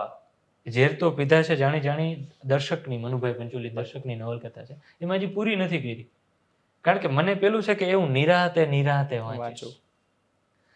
તો એ એટલા માટે કે મારે એ જ્યારે સરસ્વતી ચંદ્ર નવલકથા વાંચવાની છે મારે, ત્યારે મારે જાણવું છે કે એ 200 વર્ષ પહેલાનો સમાજ કેવો હતો, એ 200 વર્ષ પહેલાનું જીવન મારે જીવવું છે. તો એ વ્યવસ્થા, એ સર્જકનું ગોવર્ધનરામ ત્રિપાઠી, એના નવલકથાકાર, એ માણસ પોતાના ઘરના પ્રશ્નોમાં એટલો બધો અટવાયેલો હતો કે એને પોતે ગૃહ ત્યાગ કરવાનો વિચાર કરેલો ઓહો. કે ઘરે નથી રહેવું. અને એ રેલવે સ્ટેશન સુધી ગયા ઘર છોડીને. રેલવે સ્ટેશને બેઠા બેઠા એને વિચાર આવ્યો કે હું કદાચ, એ પારિવારિક બધા પ્રશ્નોમાં જ, કે હું કદાચ અહીંથી આ છોડીને જતો રહીશ તો પરિવારના પ્રશ્નો તો બદલવાના નથી, બદલવાના નથી. સમસ્યા તો બદલવાની નથી. અને એ પાછા આવે છે અને એ પોતે જે ન કરી શકાય એની નવલકથામાં સરસ્વતી ચંદ્રમાં એને ગૃહ ત્યાગ કરાવ્યો છે સરસ્વતી ચંદ્રનો. અને એ એટલા માટે કે મારે જાણવું છે કે શું હતું. તો તમને જીવન કેટલું વિશાળ છે એ જાણવાનો શોખ, એ જાણવાની શોખ કરતા એ જાણવાની જો જિજ્ઞાસા હશે તો દરેક ક્ષેત્ર હજી બાકી જ છે. બાકી જ છે. કારણ કે એવું પડ્યું. તમે નર્મદની આત્મકથા વાંચો, મારી હકીકત. મારી હકીકત એની આત્મકથા, એ માણસ 200 વર્ષ પહેલાનો જે જનૂની માણસ હતો, કે એને એક બાજુ પોતાના જીવનના પ્રશ્નો છે, એક બાજુ એને દર વખતે સાહિત્યમાં, ગુજરાતી સાહિત્યમાં કંઈક નવું નવું નવું નવું કરવું છે જે વિશ્વના સાહિત્યમાં છે. આ બધું કરવા માટે એને જે મહેનત કરેલી છે, પોતાના કેરેક્ટરના કારણે એને જે કંઈ ભોગવવું પડ્યું છે. નર્મદ એ એક સમય એનું એવું મોટું નામ થઈ ગયું હતું. દલપતરામ અને નર્મદ, આ બે સર્જકો એ સુધારક યુગ, ગુજરાતી સાહિત્યના સુધારક યુગના બહુ મોટા સર્જકો અને સેલિબ્રિટી સર્જકો કહી શકીએ એવા સર્જકો હતા. એ સમયે નર્મદ જ્યારે પોતાના પુસ્તકોમાં પોતાની છબી, ફોટો મુકાવવાનો તો એ ફોટો જર્મનીથી મંગાવતો, બનાવડાવતો. એવો સર્જક હતો. વાહ. આટલો શોખીન માણસ. અને એ કામ કરે છે, પોતાનું સાહિત્ય થોડો ઘણો સમય માટે સાઈડમાં રાખી અને પોતાના પૂર્વજ સાહિત્યમાં એવા દયારામની કવિતાઓ કમ્પાઇલ કરવાનું, સંપાદન કરવાનું. અને દયારામની કવિતાઓ સંપાદિત કરવા માટે એ માણસ એટલો હેરાન થાય છે કે એક તો એના અનુયાયીઓ કોઈ જવાબ ન દે. એ એના માટે ડભોઈથી ત્યાં અને ત્યાંથી ત્યાં જુદા જુદા સ્થળે જાય છે, એના અનુયાયી પાસેથી એની કવિતાઓ લે છે, એને મનાવે, ન સરખો જવાબ દે તો એની પાસેથી જવાબ કેમ કઢાવવો, એ સાહિત્ય કેમ એકત્રિત કરવું, કેમ બધું કરવું, એના માટે એટલો બધો એને સમય ખર્ચ્યો, પોતાના માણસો રોક્યા. અને એ છતાંય એને સમય લાગ્યો. એમાં આટલા સમયમાં એને પોતાના પુસ્તક માટે કંઈ કર્યું હોય તો પોતાના 4 પુસ્તકો આવી જાય. આવું થઈ શકે એમ હતું. એ સમયે એ માણસે પોતાના પૂર્વજ માટે કામ કર્યું. એ નર્મદની આત્મકથા વાંચો તમે. એ નર્મદની આત્મકથામાંથી આપણને ખ્યાલ આવશે કે જીવન જીવવાની એ રીત જે આ લોકોમાં, બેસિકલી તો આપણે એ કરીએ છીએ ને. બેસિકલી તો હું મેઘાણી વાંચું છું તો મેઘાણીમાંથી એની જીવનની સમજ શું છે એ લઈશ. હું બક્ષી વાંચું છું, બક્ષીની જીવનની સમજ શું છે એ લઈશ. હું વિનોદ ભટ્ટ વાંચું, તમે વિનોદ ભટ્ટ વાંચો. હાસ્ય સાહિત્યમાં જે કેટલાક નામો છે, જ્યોતિન્દ્ર દવે વિશે તો એવું કહેવાય છે, જ્યોતિન્દ્ર દવેનું નામ સાંભળ્યું છે આપણે બધા નાનપણમાં, ટાઈમ ટેબલ ને એવા પાઠ ભણીને આવ્યા. ચોક્કસ. ટાઈમ ટેબલ, સોય દોરો, સોય દોરો. આ પ્રકારના પાઠ આપણે ભણીને આવ્યા. એ જ્યોતિન્દ્ર દવે હાસ્યમાં શ્રેષ્ઠતમ નામ અત્યાર સુધીમાં ગણાય. અને એ એવો માણસ, એવો સ્કોલર માણસ કે એના વિશે બળવંતરાય ઠાકોરે કે કોઈએ કીધેલું કે આ છોકરો, બળવંતરાય કે નાનાલાલ, હું શ્યોર નથી, પણ એ કોઈએ કીધેલું કે આ છોકરો હાસ્યને રવાડે ન ચડ્યો હોત ને તો બહુ મોટો વિદ્વાન બને. પણ એ એવું ઝીણું ઝીણું હાસ્ય એ ગોતીને, અને એટલા વિદ્વાન સ્કોલર માણસ, સંસ્કૃત કાવ્યશાસ્ત્રના, સંસ્કૃતના ઇટ સેલ્ફ સંસ્કૃતના એટલા મોટા વિદ્વાન. એ અને ચંદ્રવદન ચિમનલાલ મહેતા બે માણસો હતા. એ આકાશવાણીમાં કાર્યક્રમ હોય ને રાજદીપભાઈ, તો એ કાર્યક્રમમાં સંસ્કૃતમાં સંચાલન કરે. એ કોઈ જાહેર કાર્યક્રમ હોય એમાં સંસ્કૃતમાં સંચાલન કરે. અને કેવી રીતે, અત્યારે તમે ને જયદીપભાઈ છો એમ એક વાક્ય સંસ્કૃતમાં તમે બોલો, એક વાક્ય જયદીપભાઈ બોલો, આ રીતે સામૂહિક સંચાલન થાય. અને વાક્યથી શબ્દ સુધી પહોંચે, આટલા થોરોલી વિદ્વાન. અને એને હાસ્ય માટે જે કામ કર્યું છે, એ કામ એની પછીની પેઢીમાં, જો મને પર્સનલી એવું લાગે છે કે કોઈએ બહુ વિશેષ તક કર્યું હોય તો વિનોદ ભટ્ટ છે. એક તો હાસ્ય જન્માવવું જ, અને લેખનમાં તો બહુ અઘરું છે. કારણ કે તમને પરફોર્મર કરાવી શકે છે એ અઘરું જ છે, પણ લેખન લખતા લખતા તમને હસવું આવે અથવા એ પ્રકારનું તમને મજા આવે, એ ફીલ અપાવી બહુ અઘરી છે. અને વિનોદ ભટ્ટે ઘણા બધા ક્ષેત્રોમાં કરેલું છે. એના ઇન્ડિવિડ્યુઅલી, જેમ કે એમને ઘણી બધી વખત એ માંદગીમાં જ આખું જીવન ગયું છે એમ કહીએ તો ખોટું નથી. આપણા બધા, લગભગ ઘણા બધા હાસ્યકારો, જ્યોતિન્દ્ર દવેનું સેમ, એ જનઈમાં ત્યારે ડોક્ટરે કીધેલું કે આ છોકરો બહુ લાંબુ નહીં જીવે. અને જ્યોતિન્દ્ર દવેએ છેલ્લે કીધેલું કે જે ડોક્ટરે આવી આગાહી કરેલી કે આ બહુ લાંબુ નહીં જીવે એ બધા જતા રહ્યા ને એ જીવતા તો હતા. હું છું હજી. આટલું લાંબુ જીવેલા. તો એ જ્યોતિન્દ્ર દવે પછી વિનોદ ભટ્ટે કેટેગરી વાઇઝ પુસ્તકો હાસ્ય પરના કરેલા છે. વાહ. કે બીમાર થતા તો એ પોતાની બીમારીના અનુભવ ઉપર પહેલું સુખ તે માંદા પડ્યા દવેનું પુસ્તક છે. એનું બહુ ફેમસ પુસ્તક છે, બહુ જાણીતું છે, વિનોદની નજરે. અચ્છા. જેમાં એને ગુજરાતના જાણીતા જેટલા સર્જકો છે, કવિઓ છે, કલાકારો છે, નાટ્યકારો છે, એ બધાના વિનોદલક્ષી વ્યક્તિચિત્રો, એની બહુ નાની મોટી, એને ઉજળા કરવાની વાત નહીં એમ, અચ્છા. પણ એની નાની મોટી દરેક મર્યાદાઓને હાસ્યનો ઓપ આપીને વિનોદની નજરે પુસ્તકમાં એને વાત કરી છે. એ પુસ્તક હજી બહુ માર્કેટમાં વંચાય છે અને વેચાય છે. એ માંદગી ઉપર પુસ્તક છે, હાસ્યોપચાર એવું એક એનું પુસ્તક છે. એમાં એને એક ઇન્ડિવિડ્યુઅલી રોગ લીધા છે અને એ રોગ ઉપરથી હાસ્ય. ઓકે. એ હેડેક છે, માથું દુખવાનો રોગ છે, તો એમાં એક લેખ છે કે આ માથું દુખવાનો રોગ છે તો રાવણને માથું દુખતું હશે તો એનું તો 10 માથું દુખતા હશે. તો આ તો બહુ એક કોમન સિલી ઉદાહરણ છે, પણ બહુ સૂક્ષ્મ હાસ્ય એ વિનોદ ભટ્ટના એ પ્રકારના. જ્યોતિષ ઉપર મંગળ અમંગળ એ નામનું એનું પુસ્તક છે. એક ગ્રહની જે કાંઈ એની દિશાઓ દશાઓ એ બધા ઉપરથી હાસ્ય જન્માવું. જ્યોતિષ પર છે, માંદગી પર છે, ભણવા શિક્ષણની બાબતમાં સોટી વાગે સમસમ એવું એનું એક પુસ્તક છે. એમાં શિક્ષણ વિશે હાસ્ય લેખો છે, કેટલા બધા ક્ષેત્રો. તમે વિનોદ ભટ્ટ વાંચો, બક્ષી તો વંચાય છે, કહેવાની જરૂર નથી. જૂના ખાસ એવું છે કે જો સમય હોય અને ઈચ્છા હોય તો આપણા જૂના સાહિત્યકારો, રામનારાયણ પાઠક, એ આપણે ભણીને એવા જક્ષણી વાર્તા એક યાદ હશે. એ વાર્તા કદાચ ઘણા બધા ગુજરાતની ઘણી બધી પેઢીએ પાઠ્યપુસ્તકોમાં ભણેલી છે, પણ એની વાર્તાઓ તમે વાંચો. દ્વિરેફ એ નામે એ વાર્તાઓ લખતા, સૌભાગ્યવતી, ખેમી, આ પ્રકારની બધી વાર્તાઓ છે. એને એક યુનિક પ્રકારનું આખું સેટઅપ વાર્તાઓ માટે પોતે ડિઝાઇન કરેલું છે. મહેફિલે ફેસાને ગોયાન યાની વાર્તા વિનોદ મંડળ, આ મોટું બધું નામ હોય એવું. અને એ વાર્તાઓ એ રીતે કહેવાય કે એમાં આપણી જેમ 5-7 માણસો મળે અને પછી વાતો ચાલુ કરે. હું કંઈક મારી વાત કરું, પછી એમાં તમે કંઈક તમારું ઉમેરો, પછી ત્રીજો માણસ એનું કંઈક ઉમેરે, અને એમાંથી હું એક વાર્તા કરતો, હું કંઈક વાત કહું તો તમે મને વચ્ચે રોકીને કહો કે નહીં, તો આમાં આમ થયું, એના બદલે આમ થયું તો પછી ત્રીજો જણો એમ કે ના એમ નહીં, આમ થયું હોત તો. આ એક ફોર્મેટ એને વાર્તા માટે ઊભું કર્યું, અને એમાં એને 6 વાર્તાઓ કરેલી છે. આ પ્રયોગની રીતે વાત થાય છે. સાહિત્યમાં જે પ્રયોગશીલતા છે એ માણસ એટલા બધા પ્રયોગ કરેલા છે બધી બાબતમાં. તમે એનું વિવેચન વાંચો, કાવ્યની શક્તિ. એને 1942માં જ્યારે વર્લ્ડ વોરનો માહોલ હતો, બીજા વર્લ્ડ વોરનો, એ સમયે એને આપણે રાજકોટમાં DH કોલેજના હોલમાં વ્યાખ્યાન આપેલું કાવ્યની શક્તિ. અને એને શરૂઆત જ ત્યાંથી કરેલી કે અત્યારે યુદ્ધનો માહોલ છે અને એવા સમયે આ સાહિત્યની વાતો કરવી કેટલી વ્યાજબી, અને એ વ્યાજબી છે તો શું કામ છે, એ લાંબુ બધું વ્યાખ્યાન રાવી પાઠકે એ કાવ્યની શક્તિ નામે આપેલું છે. કેટલા બધા એના આર્ટિકલ. રૂઢિ વિશે એવો એક એનો લેખ છે, આપણામાં રૂઢિ વિશે. નિબંધો સ્વૈર વિહાર નામે એને નિબંધો લખેલા, સ્વૈર વિહારી નામે. અને સ્વૈર વિહાર નામના એના સંગ્રહો, 2 સંગ્રહો. નિબંધો વાંચો, કેવી સૂક્ષ્મથી સૂક્ષ્મ સમજ એને.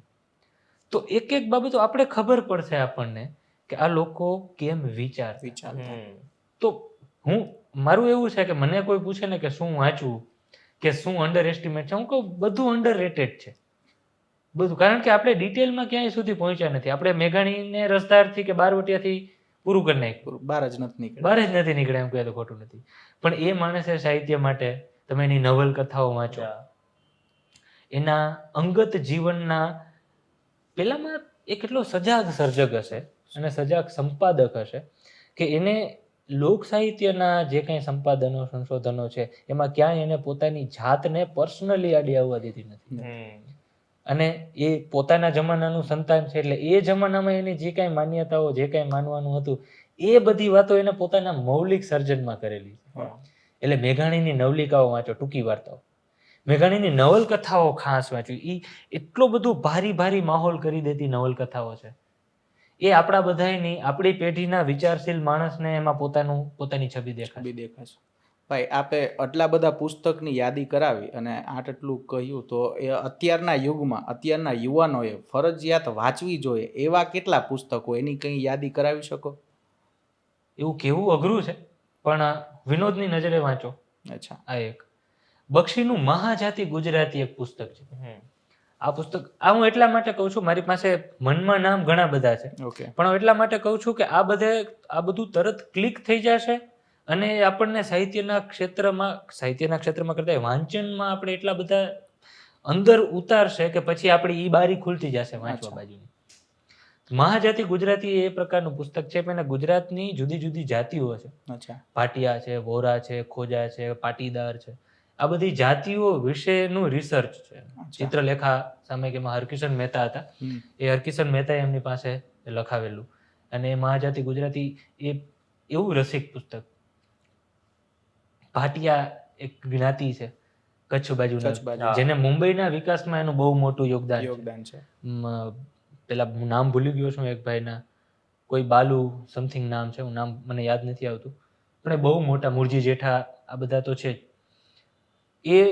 એ બધી કોમ્યુનિટીના પેલા માણસો છે. હવે એ ભાટિયા વિશેનું લખાણ બક્ષી જ્યારે શરૂ કરે છે તો એટલી રસિકતાથી એ વાત ચાલુ કરે છે કે એ દેવરાજ બાલુ કે કઈ નામ છે, હું ભૂલી ગયો માણસનું, એ 14 વર્ષનો છે અને મુંબઈમાં એક જગ્યાએ મજૂરી કરે છે. ત્યાં એ પહોંચેલો છે, કામ કરી અને પેલા શેઠ પાસે રૂપિયા માંગવા જાય છે. ઓકે. એટલે ઓલો આમ રૂપિયાનો ઘા કરે અને આ માણસ, આ 14 વર્ષનો છોકરો, ભાટિયાનો દીકરો, એને જવાબ આપે કે સાહેબ ભાટિયો છું, ભિખારી નથી. આ હું તમને એની શરૂઆત માટે કહું છું કે આ રસ પડવાના રીઝન્સ છે બધા. મેમણ વિશેનું એમાં એક પેલું છે, ચેપ્ટર છે મેમણ કોમ. એની શરૂઆત એને કે એક વખત ને એક મેમણ માણસ સ્વર્ગમાં ગયો, મૃત્યુ પામ્યો. એટલે મૃત્યુ પામ્યો ને એટલે એને પૂછ્યું એમ કે તમારે સ્વર્ગમાં જવું કે નર્કમાં? એટલે ઓલા મેમણે જવાબ આપ્યો કે જડે બહુ પૈસા જો ફાયદો હોય ઉડે મોકલ, જ્યાં 2 રૂપિયાનો ફાયદો હોય ત્યાં મોકલે. આ એને વાચકોની નસ પકડીને, વાચકોની રગ પકડીને કે આ રીતે મજા આવશે, એ રીતે એને એ આપણી બધી જ્ઞાતિઓ, ઘણી બધી જાતિઓ વિશે મહાજાતિ ગુજરાતી. આવું જ બીજું પુસ્તક સ્વામી આનંદનું છે, કુળ કથા એવું નામ છે, જે બક્ષીના બહુ બધા વર્ષો પહેલા લખાયેલું પુસ્તક છે. મહાજાતિ ગુજરાતી લખાયેલું એટલે ઘણા બધા વર્ષો પહેલા લખાયેલું પુસ્તક છે. એ તો સાધુ માણસ હતો. સ્વામી આનંદ ગાંધીજીના અનુયાયી. પેલા એ ઘર આવી રીતે સેમ નાની ઉંમરે ઘર મૂકી, જેમ ગોવર્ધન રામનું સપનું હતું પણ એ મૂકી ન શક્યા, પણ સ્વામી આનંદે ઘર છોડેલું. અને એ ઘર છોડીને નાનપણથી જ એ પેલા જુદા જુદા સાધુઓ સાથે જતા રહે છે અને એને એક કરતા અલગ પ્રકારના સાધુઓના અનુભવ એને થાય છે. અને પછી એ છેલ્લે રામકૃષ્ણ મિશન સાથે જોડાય છે અને પછી એમ કરતા કરતા ગાંધીજી સાથે જોડાય છે, પણ સાધુ જીવન જીવવા વાળો માણસ. અને એને પોતાના અનુભવોમાંથી એ ઘણા બધા માણસોને મળેલા અને એમાં એ જૂની ગુજરાતની જે વેપારી પેઢીઓ છે એ બધાના બિગિનર્સ છે, જેને શરૂઆત કરી છે, જેના પાયાના પથ્થરો છે, એ બધાનો એને ક્યાંક ને ક્યાંક કોઈક રીતે પર્સનલ પરિચય અને એના વિશેની ઘણી બધી વાતો એને સાંભળેલી. એટલે ગુજરાતી સાહિત્યમાં આ પ્રકારનું પેલું પુસ્તક હશે. કુળ કથાઓ એવું નામ છે પુસ્તકોનું. કુળ કથા એવું પુસ્તકનું નામ છે. અને એમાં એને જુદા જુદા વેપારી જે આપણી પેઢીઓ છે એનો ઇતિહાસ આપેલો છે અને બહુ રસિક ઇતિહાસ. આપણે ખબર પડે યાર, ગુજરાતી વેપારી છે એના માટે ટેગ લાગેલું છે, પણ એ વેપાર માટે એને શું કરેલું છે એ જાણવા માટે કુળ કથા અને આ મહાજાતિ ગુજરાતીમાં તો અમુક ચેપ્ટર્સ છે, પણ કુળ કથાઓ ખાસ વાંચો.